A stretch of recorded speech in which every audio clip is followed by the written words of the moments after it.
Hello everyone, welcome back to our channel. Today we are continuing our journey through the solid principles of software design by exploring the open closed principle.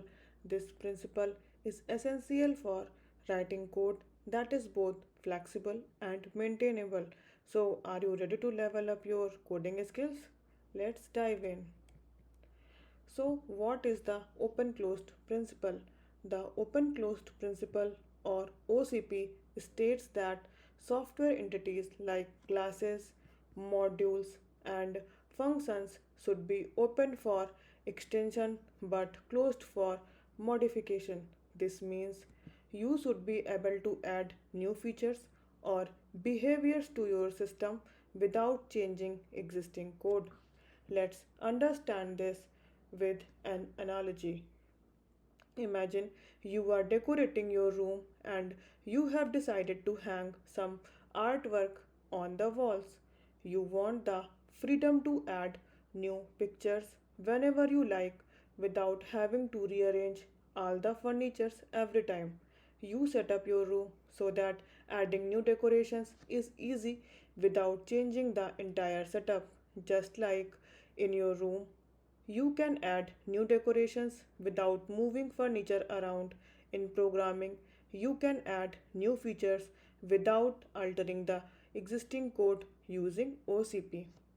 Let's start with an example of code that defines an abstract class shape.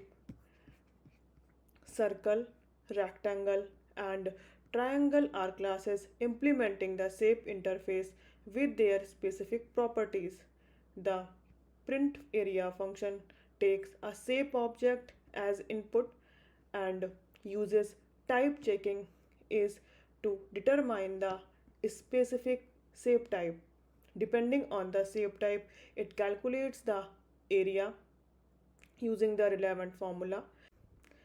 If the shape is not recognized, it throws an unimplemented error. The main function creates instances of circle, rectangle, and triangle and passes them to the print area function. The print area function need to be modified when a new shape is added. This violates the OCP because the function is not closed for modification. To correct this, we ensure that system is open for extension but closed for modification. The shape class now includes an area method that each shape class must implement. The print area function simply calls the area method on shape object and prints the shape. Now, in this code, new shapes can be added without modifying the existing print area function. You just create a new class that implements the shape interface and provide an implementation of the area method.